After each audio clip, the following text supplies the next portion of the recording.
नमस्कार दोस्तों, आप लोग का स्वागत है एक बार फिर से हमारे इस YouTube चैनल पर। दोस्तों, आज की कहानी बहुत महत्वपूर्ण और ज्ञानवर्धक होने वाली है, क्योंकि आज की कहानी में हम आप लोग को ये बताएंगे कि कोई स्त्री पराये पुरुष के साथ अर्थात कोई पुरुष पराई स्त्री के साथ संबंध बनाता है तो उसको नर्क में क्या सजा मिलती है, अर्थात किस प्रकार उसको दंड दिया जाता है। दोस्तों, इससे पहले अगर आप हमारे चैनल पर नए होंगे तो चैनल को सब्सक्राइब करिएगा और एक लाइक टिपिएगा। हमारे प्रमुख प्राचीन ग्रंथों में 4 वेद और 18 महापुराणों का समावेश है। हम सभी जानते हैं कि गरुड़ पुराण में मानव के जीवन, मृत्यु और पाप पुण्य से संबंधित सभी बातों का उल्लेख किया गया है। आपने स्वर्ग और नर्क के बारे में अक्सर सुना होगा और यह भी सुना होगा कि हमारे कर्म ही निश्चित करते हैं कि हमें मृत्यु के पश्चात हमें किस स्थान पर जाना है। हमारे सभी अच्छे कर्मों का लेखा जोखा ईश्वर के पास लिखा होता है, अर्थात जब हम जन्म लेते हैं तभी हमारी जीवनी लिखी जाती है कि हम अपने जीवन में क्या दुख करेंगे, क्या सुख करेंगे, अर्थात हम किस प्रकार रहेंगे।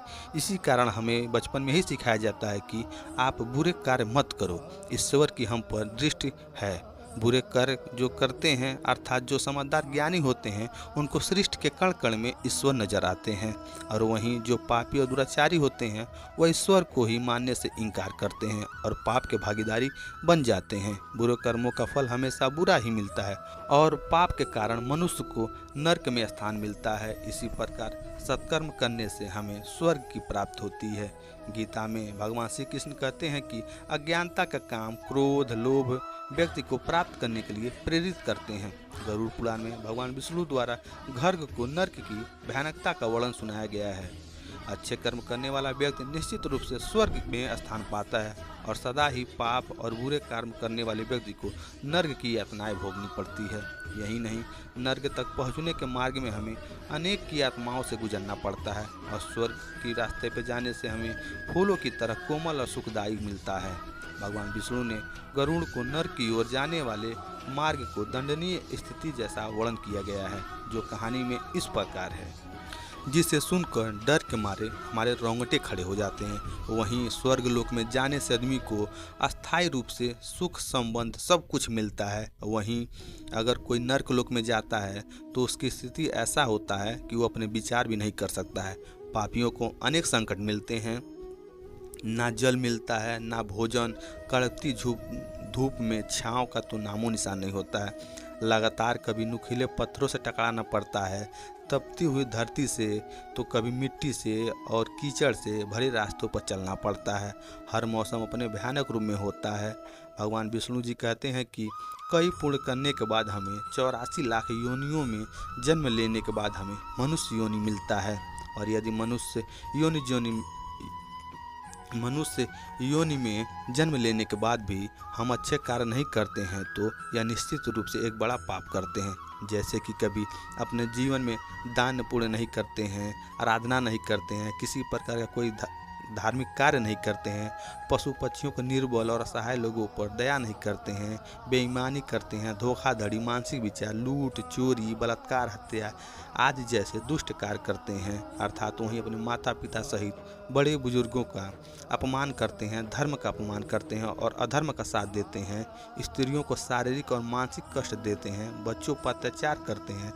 ऐसे व्यक्तियों की संख्या और जैसे ही व्यक्तियों की संगत में रहता है तो वह चाहे स्त्री हो पुरुष हो, उसे कभी भी स्वर्ग की प्राप्ति नहीं हो सकती है और न ही उसे कर्मों की सजा होती है। भगवान विष्णु कहते हैं कि हम लोक में जाकर जब हमारे पापों का लेखा जोखा होता है, इसके अनुसार ही हमारी आत्माओं की सीमा तय होती है। देख लिए दोस्तों, अगर आप अपने जीवन में दुष्ट कार्य करते हैं या पराई स्त्रियों के साथ या कोई पुरुष पराई स्त्री के साथ, चाहे कोई स्त्री पराई पुरुष का संबंध गलत कार्य करता है तो उसको क्या क्या भोगनी पड़ती है। अर्थात अपने जीवन में आप अगर ये सारी चीज़ें करते हैं तो आप उसको रोक दीजिए, आप अच्छे मार्ग पर चलिए, आप दुनिया को सुधारिए, अपने सुधरिए, अपने घर परिवार को चारों तरफ खुशहाली लाइए, न कि आप गलत संगत में जाएं।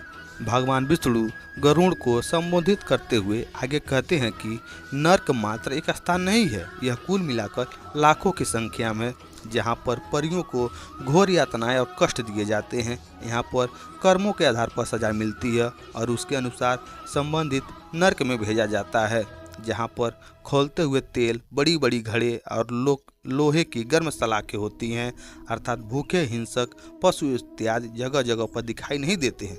दोस्तों ऐसा नहीं है कि ईश्वर मिस्टर है और आपको कभी क्षमा नहीं करेंगे। गलतियां तो सभी से होती हैं और देवता तो मनुष्य को भी अपनी गलती का एहसास समय रहते हो जाए तो वह सच्चे मन से प्रायश्चित कर लिया जाए तो वह गलती माफ़ हो सकती है। परंतु पाप कभी क्षमा योग्य नहीं होता है। कुछ जगह पर अपराध किसी लालच में आकर पूरे होशो हवास में किए जाते हैं, उनके लिए कोई क्षमा नहीं होती है। इसलिए कोशिश करें कि आपसे कुछ गलतियां ना हो, लेकिन आप पाप कभी न करें। इससे बचने के लिए आप भगवान श्री विष्णु जी की नित्य उपासना करें और कमेंट में ओम नमो भगवते वासुदेवाय नमः अवश्य लिखें। तो दोस्तों आप लोगों ने देखा ना कि हम अपने जीवन में अगर गलत कार्य करते हैं तो हमको नर्क लोक में क्या सज़ा मिलती है। दोस्तों आप अपने जीवन में कोई गलत कार्य करते हैं तो उसको आप वहीं पे रोक दीजिए। अब से आप अच्छे कर्म करिए, क्योंकि दोस्तों गलत कार्यों में कुछ नहीं रखा है। अगर आप एक बार अच्छे कर्म को अपना कर देखिए, आपकी ज़िंदगी हसीन हो जाएगी। दोस्तों बस हम आप लोग से यही कहना चाहते हैं, अगर आप लोग को हमारी बात बुरी लगी हो तो हम तहे दिल से क्षमा चाहते हैं। दोस्तों वीडियो अगर पसंद आया होगा एक लाइक टिपिएगा और चैनल पर नए हो सब्सक्राइब टिपिएगा। दोस्तों मिलते हैं आपसे कल एक और नेक्स्ट वीडियो में एक और ज्ञानवर्धक के साथ। तब तक के लिए हर हर महादेव।